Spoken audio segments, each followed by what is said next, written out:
Muy bien, diputada Mendiguren, ¿cómo le va? Muy bien. Levantamiento del cepo, su impresión de la medida, cómo fue tomada. Bueno, nosotros teníamos otro camino, pero el gobierno eligió este. Creo que fue inteligentemente tomada en el sentido de que, ¿qué se hizo? Había un stock de deuda que sabíamos que no se podía pagar con las reservas que había, y deuda exigible ya en el corto plazo, que eran utilidades que nos habían girado y eran deudas que había por importaciones ya vencidas. ¿Qué hizo el gobierno? Agarró este stock y dijo, señores, les damos dos alternativas de cobro. Una que es a través de una reprogramación para pagarle, y la otra es un bono en dólares.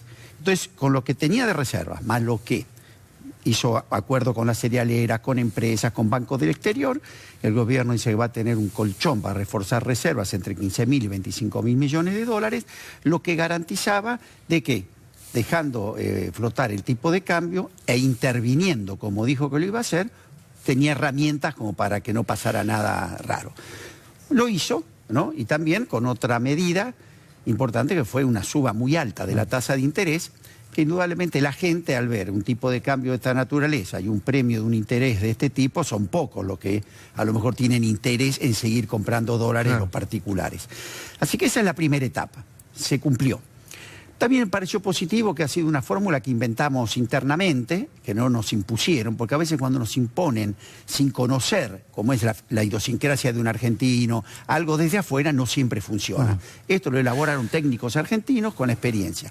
También es cierto que no fue lo único, ¿no? El caso de Todesca, también se encaró la reforma del INDEC, que era clave. Uno puede volar a 13.000 metros en un jumbo sin instrumental, así que era muy importante eso.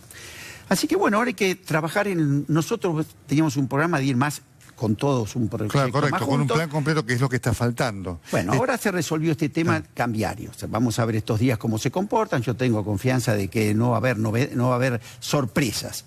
Lo que viene ahora, que lo importante es cómo manejamos precios. Esto es clave, que esto no se traslade a precios, es un tema que nosotros teníamos cómo hacerlo.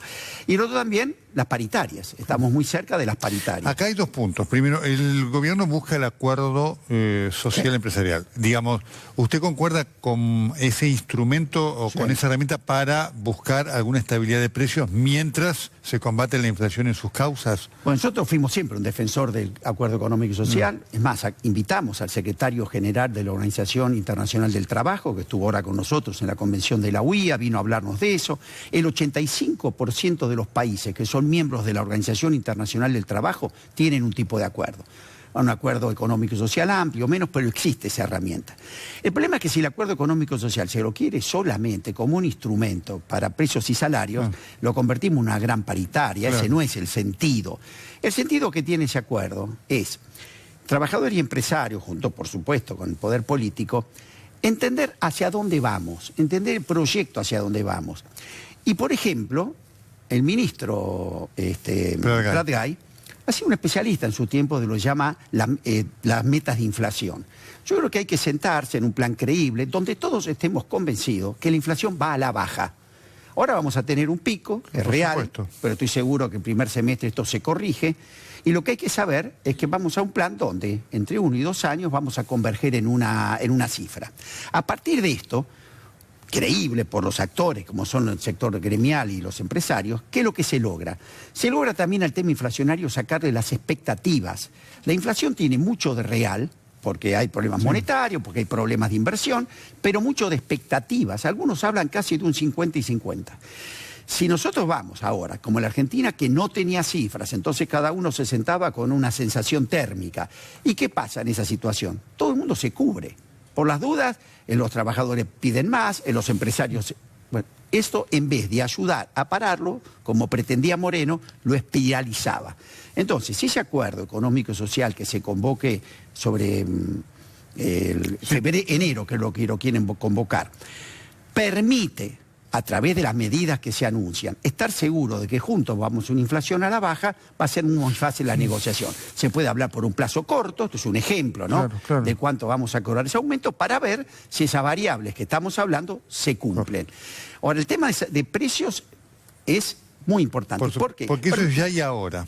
Sí, y quiero también algo observar, porque los argentinos tenemos, por eso que es bueno que el plan lo hagamos nosotros y no nos lo impongan de afuera, porque los argentinos tenemos muchas picardías que hemos aprendido con el tiempo. Hoy acá lo que ha hecho el gobierno también es liberar los encajes para el ingreso de capitales. Antes, por cada $100 que uno traía, 30 los tenía que dejar depositados, exacto, que era precisamente para evitar la entrada y salida de capitales con un efecto especulativo. Claro.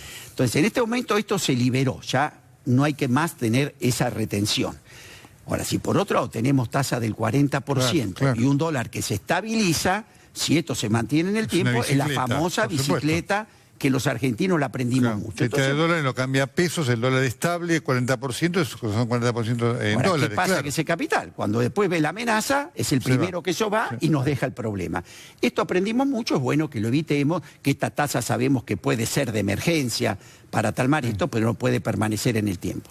Y precios hay que, esto para mí es un tema ¿Usted ve más factible retroceder los precios al 30 de noviembre? Yo creo que hay que analizar caso por caso, Nelson, porque no hay motivos en muchos casos, no todo lo que en Argentina se consume es importado, y también hay que mirar muy claro dónde está en la cadena de valor los aumentos. Yo soy textil, cuando un pantalón, un jean, llega al público a 900 pesos, el costo industrial es el 15%. Entonces tenemos que ver, sí, el costo financiero, las locaciones, la tarjeta, dónde está en el exceso. Por ejemplo, veamos ahora en la cadena del trigo. El precio del trigo, que indudablemente va a aumentar el trigo a los productores, es un 15% del costo de la harina y del pan. Por más que esto suba el 80%, no justifica que ahora vayamos a tener el pan de 30 pesos. Fuerte.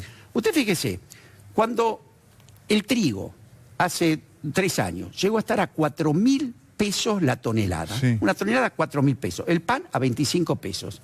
¿Sabe cuánto estuvo el trigo este año? A 800 pesos la tonelada. ¿Sabe cuánto costó el pan? 25 pesos. Entonces acá lo que hay que tener, uno ve la carne, que indudablemente en el mostrador ha subido, pero el kilo vivo en Liniers está a 27 pesos. Bajó estos días, sí. Y debe se recupera. ¿Qué justifica que la tira cueste 130? Eso es lo que hay que analizar, porque por un lado uno necesita que ese pequeño productor el año que viene, en vez de 100, siembre 200 hectáreas de vuelta, que en la hacienda que perdimos 10 millones de cabezas, los argentinos necesitamos que se retenga, pero porque si no es imposible. No, pero por supuesto, porque esto genera dos preguntas finales, ¿no? Siempre esto va, el que se corta por el hilo más delgado, el que lo corta.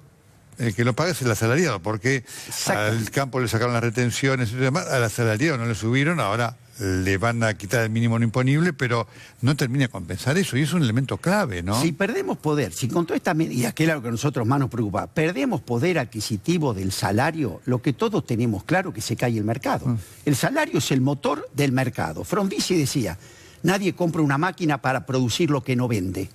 Por lo tanto, y creo que a ningún trabajador le sirve tener más plata en el bolsillo si con eso compra menos cosas. Entonces, ese acuerdo social tiene que tener, para mí, como base, poder resolver algo que es fundamental en la Argentina, que esperamos no repitamos más. Siempre en la Argentina el tema de la distribución se manejó como en un péndulo. Sí, claro. Hubo periodos donde la redistribución del ingreso era lo más importante y terminaba ahuyentando la inversión. El péndulo se iba al otro extremo. Sí, claro. Terminamos idolatrando la inversión con la teoría del derrame que nunca llegaba. Década del 90. Un extremo y el otro, ¿qué tuvo en común, Nelson? Abortaron los procesos de crecimiento. ¿Qué tiene que hacer, entre otras causas, un acuerdo económico-social? Tener claro cómo se va a crecer y cómo en ese proceso se va invirtiendo y redistribuyendo en forma paralela. No dejar que los dos se desequilibren. De Mendigura, muchas gracias. Gracias, Nelson. Muy bien, me voy a hablar con Alejandro.